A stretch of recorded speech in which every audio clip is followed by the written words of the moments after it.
Hello and welcome back to Learning the Good Life. Do you remember when I was attacking all of the trees in the orchard and I was worried I'd over-pruned them? Well, there's a veritable cornucopia of blossom. In fact, there's an abundance of rich foliage everywhere you look, and I've also been staying on top of the lawns. But this week is all about Forsley, our dog, seen here welcoming our daughter home on her birthday. This is what she wanted. Good morning from the homestead. It's a beautiful spring summer-like day here. Birds are tweeting, bees are buzzing. Today, on the hottest day of the year, so I've started early because I might be bailing out later on, I'm going to sort out the dog gate. Or just a gate really, garden gate, but it's really only being put in to keep Forsley in here. So obviously, as you probably know if you watched the last video, we've got the post cut to size. We've started on the first hole. I'm going to have to cut this buddleia back and try to avoid being stung by all the bees. You've probably noticed by now I've got an issue with the bees. I think they're brilliant and I want to keep them, but I'm really scared of them. Yeah. Anyway, before I do a job, there's always things on your mind. There's always things you're thinking about and checking. And with Postcrete, you have to have everything ready because it goes off in about a minute or two and starts hard, and it's hard within 10 minutes. So you can't be faffing around. You've got to just get it done, make sure you're level. And then the plan is I'm going to do that, Postcrete the post in, and then 10 minutes later when it's gone off completely, get the gate onto it, and only then will I know where to put the second hole. So it all measures up really nicely. I haven't done this before, as you can probably tell. I'm quite nervous about getting it right. But hey, you know what? It's one of those things, if it goes a bit wrong, it's a garden gate, you know, it's not anything that important. As long as it stays up and keeps Forsley out, then that'll be job done. So I'm going to stop wittering and get on with it because it's getting hot already.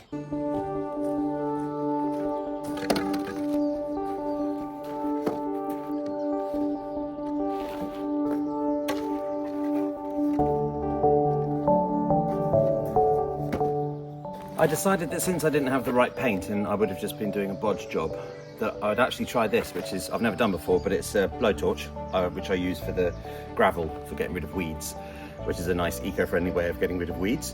But if you burn the wood and char it and dry it out and then brush off the excess ash with a hard brush, that's a good way of protecting the wood from rot and extending its life. So we're going to give that a go.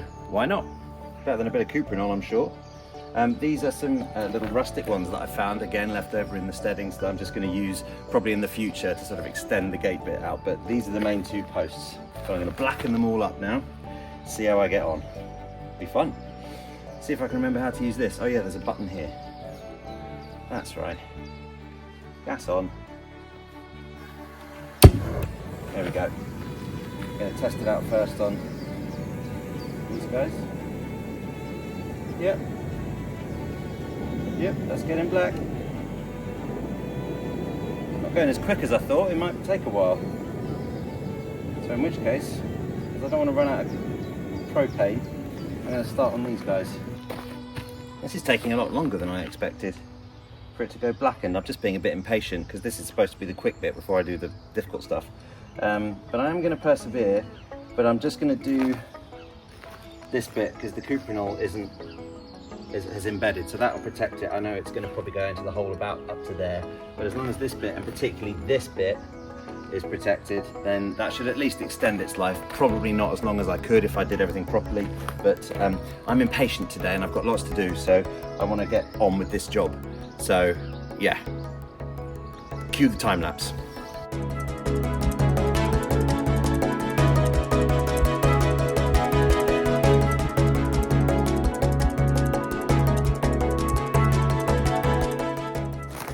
Right, I'm running out of gas, both literally and metaphorically. I think it's one of those jobs that I just really didn't expect to have to be doing. And although sometimes you're in the mood to just sit and steadily watch something go dark, today's not one of those days. I've got a lot going on with work. I'm writing a new musical, so I've got ideas for that going around my head, and I can't really concentrate on it when I'm trying to burn wood and vice versa. So I haven't really done it right. But I think if I get my other bottle of gas, it's going to be pushing out a bit more, and I can probably get it a bit more charry. What I've done is just given it a light grilling basically. You're supposed to properly char it to drive off all the impurities and all the water, but some of it looks like that sort of flaky crocodile skin you're supposed to get. So hey, everything I've done will help it last a little bit longer, even if it's only 6 months. So probably worth spending the time, even though my head's sort of being torn in like 5 different directions today. It's one of those days, you probably recognise what I'm talking about, right? You've got to do one thing, you'd rather be doing another thing, there's something else that's probably even more important to be doing. It's one of those days.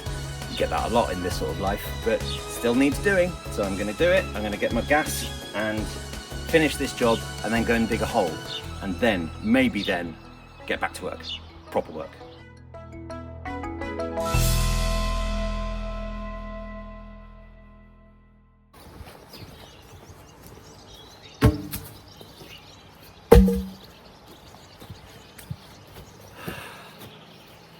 I had a little word with myself after getting a bit stressed out back there by the fact that a job that I already wanted to have done was looking like it was going to take longer and involve more complications than I thought. And that's often the way with jobs on the homestead. But I just did what I've learnt to do, which is to stop being a little whiner about it and just breathe, look around and remember how fortunate I am to be surrounded by what I'm surrounded by, and how lucky am I that I get to do all these silly little jobs like burning wood to put a post in the ground and all the rest of it. You know, there's people out there with real problems, stuff like that. And one phrase that I always use to make myself feel better and to realise that I'm actually very privileged and fortunate and should stop being just stop feeling sorry for myself, basically. The phrase I always use is, well, it beats digging a hole. Time to dig a hole.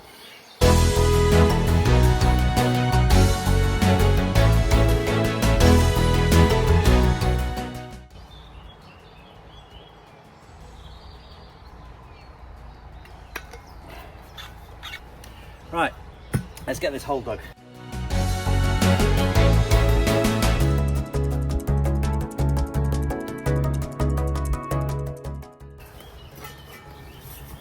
So I've got to go down 2 foot.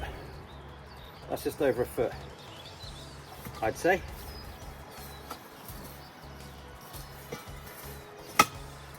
And my daughter did the first foot. Well done, daughter. This is hard work. Whether or not this is ultimately rewarding work will depend very much on how this post goes in. Because I've dug holes before and I do actually find it quite satisfying. But that is not my main area of concern right now. I was just about to say, at least it seems to be quite loose, dry soil, and I haven't hit any major bedrock issues or anything like that, or big boulders. But I'm not going to say that because that's going to jinx things. Oh dear.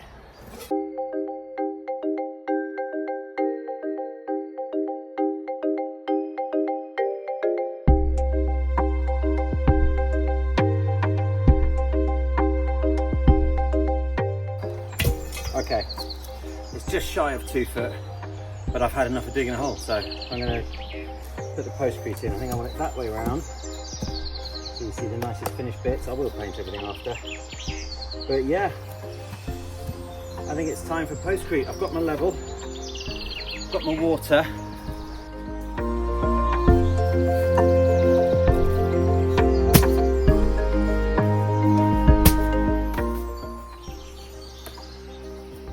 Okay, as Rafiki says in The Lion King, it is time.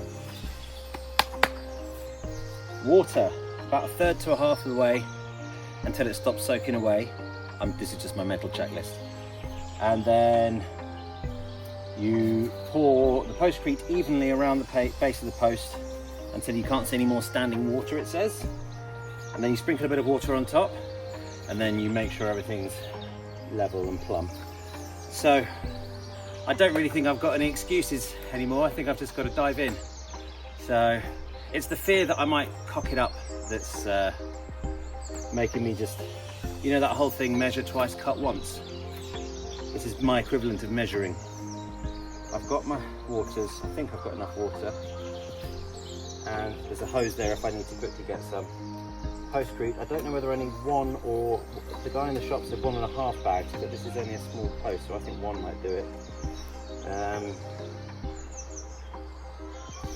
Yep, I'm out of excuses, let's go.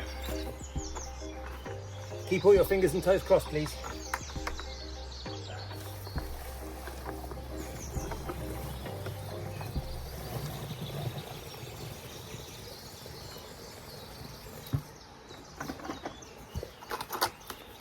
Definitely going to need a second bucket.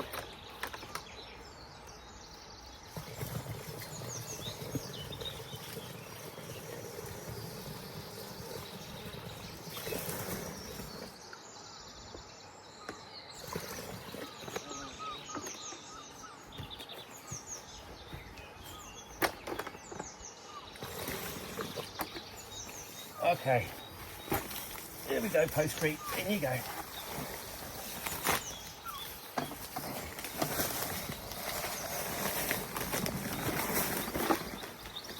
Trying to get it evenly around the post. Ideally, you'd probably do this with 2 people, but hey. Okay. Until no standing water is visible. Yes, I am going to need more. Work quickly because it starts going off. Oh. Work quickly, Haley. Come on now. Come on there.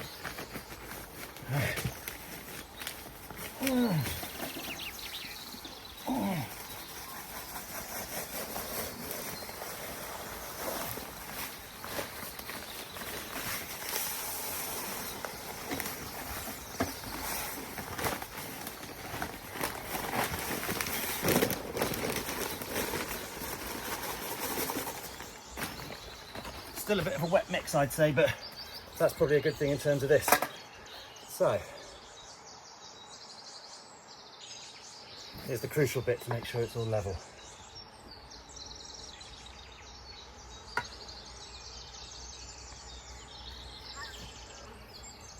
You can definitely feel how hard it's setting already.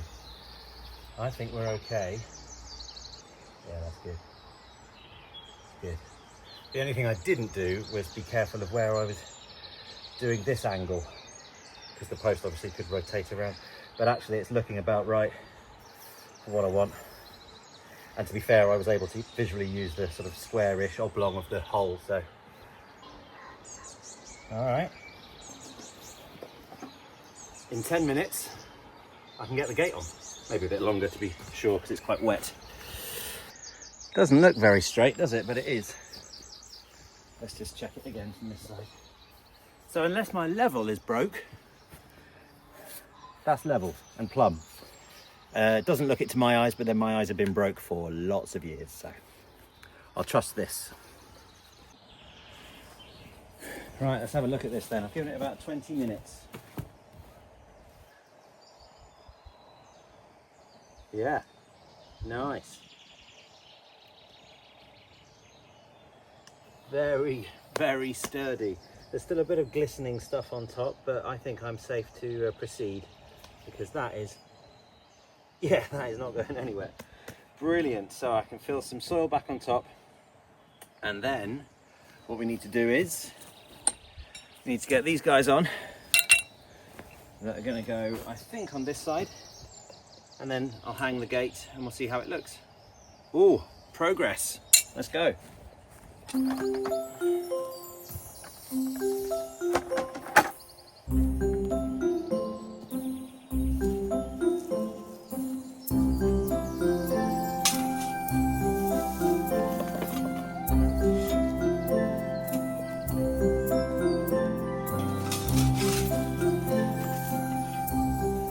And that is why you should always wear gloves, preferably these thorn-proof thick ones.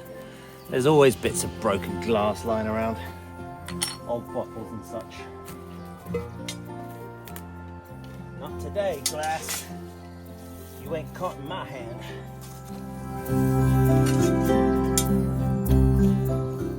There's a post in the ground.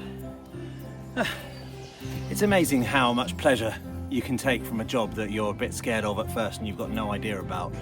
And then when it goes pretty much to plan, oh, I've said that, haven't I?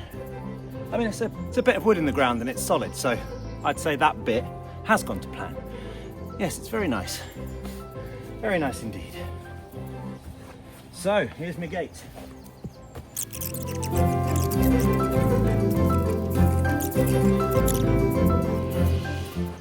I'll be the first to admit that with things like measurements and things being level and looking tidy when they're finished, that ain't Nik's area of expertise. Not really. But I do like to think I try, and I've got a fairly logical brain about it. If this is level, which it pretty much is, yeah, don't even fall over. I'm trying to explain my thinking here. Then these are the same height, so it'll be the same height, and it will sit nicely on these. Obviously I need to be careful marking these off so that I get it to hang evenly on both. These aren't hinges, what do you call these? What are they? Hinge, I don't know, peg holderer, gate holder, gate propper upper. It will have a name, everything has a name, but if you don't know it, you don't know it. And don't feel bad about it. No one can know everything, much as we might try.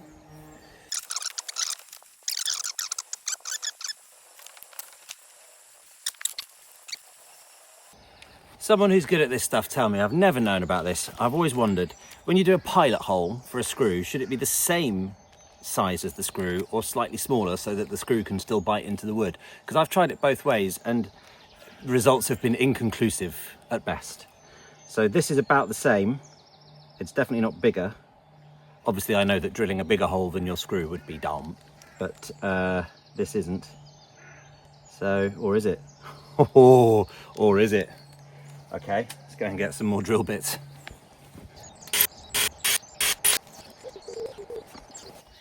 Listen, I don't know how representative I am of the men of my generation in the UK, but unless you are taught a trade, and unless you sort of involve yourself with DIY projects as a kid, which some people do and get into it early on, then we don't tend to have as much, I would say, as a general statement, we don't have as much practicality as previous generations had to have. And modern world and all the rest of it, blah, blah, blah. YouTube is a fantastic resource for people like me who always want to learn a bit more. And if you're trying to do it yourself, you have to learn how to do it before you can do it yourself, if that makes sense. And listen, I'm a composer, right? You're lucky I'm even trying this stuff. I'm an artistic, creative type, and this doesn't come that naturally. But there is a side to me that really gets pleasure from it and does enjoy it. And it can be quite creative. This isn't especially so, but it can be. I love woodworking for creative reasons. Yeah, I don't know why I'm telling you all this, just try not to judge me too harshly. I'm doing my best, you know? Trying to screw things into things and, yeah. Moment of truth.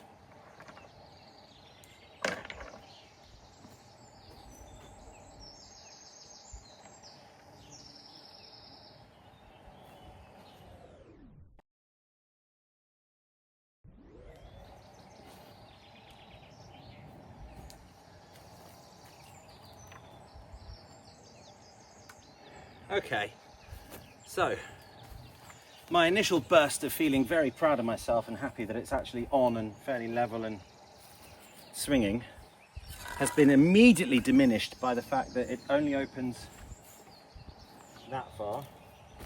You kind of want it to be a, yeah, well, this goes down as a fail, doesn't it? And it only opens that far that way. So how do I get it?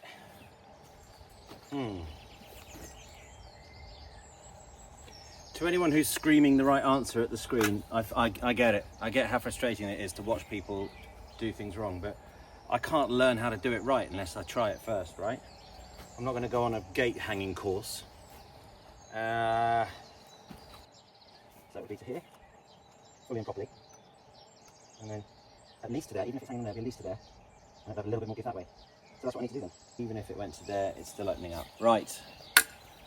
I've got what I think is the right answer, and it means that I have, of course, hung the hinge things on the wrong bit. All right, well, let's try and fix this.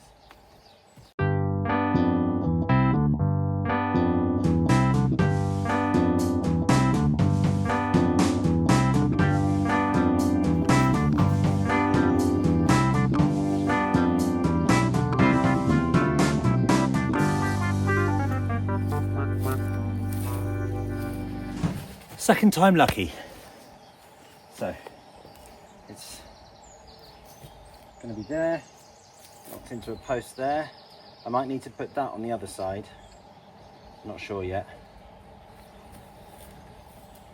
And it opens to there. Brilliant. Okay, so that's that problem solved. Next bit of the plan is to dig the hole for this post, and I'll time lapse that for you because there's only so much joy you can get out of watching someone dig a hole, even less you can get out of digging it. Okay, let's go.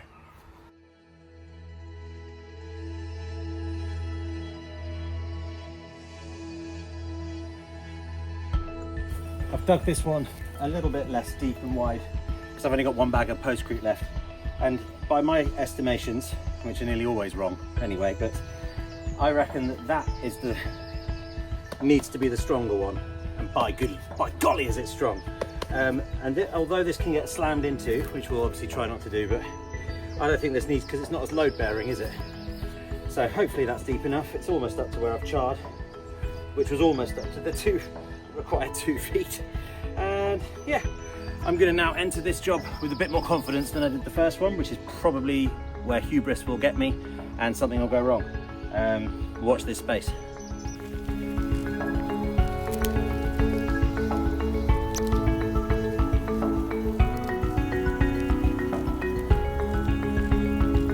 Okay, post number 2, let's go. Wish me luck again. Okay, third of the way up, let's go. It's time.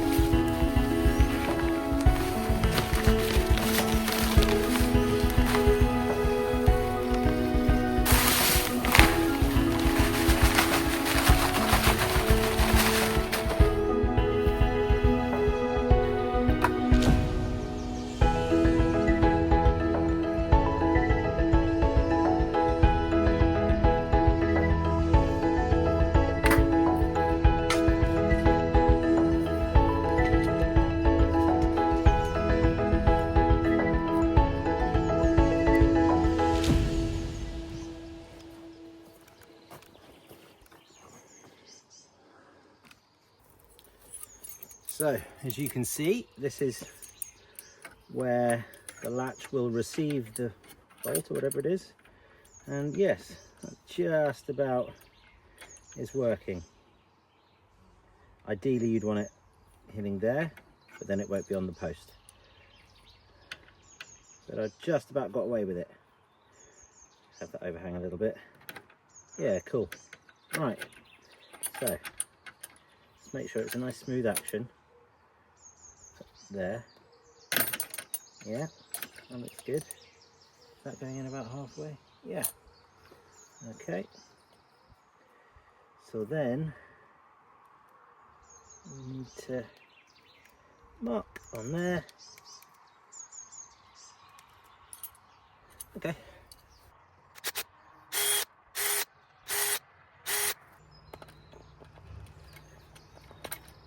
Ta-da!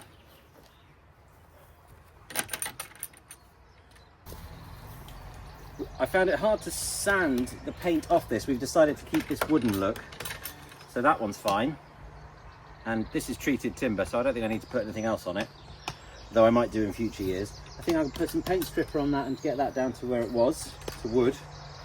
This needs a little trim to make it level. And basically that's it for this gate. Now obviously it won't have escaped your attention that there's a Forsley sized passage on either side. After this bit, I mean, this has been the main bit of the job to get done, and I hope it'll be enough to just stop him. Obviously I know he can get through, but if he's headed towards it and we go, Fozzie, come here, he won't leg it through most of the time. But these bits, these rustic bits,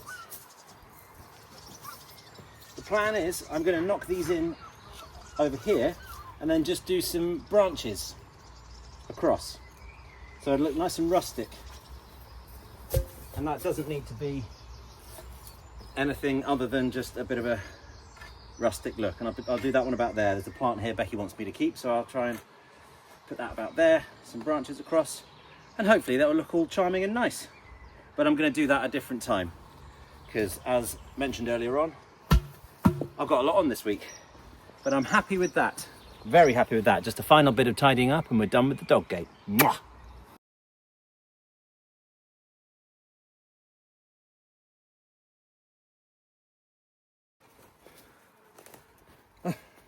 Twists off. Okay. Yeah. The less said about it, the better, really. I sort of don't have a choice but to even this up. Hammer, chisel, sandpaper.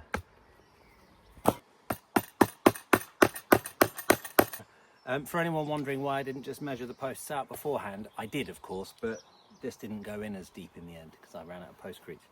So that's why it's both wobbling around and doesn't look as good. Let's just see what the circular saw can do.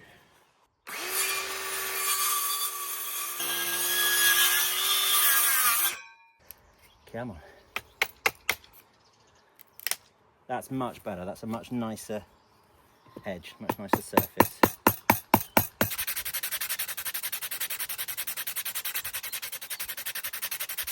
I should just get some of those caps you can get, you know, that you put on top of fence posts.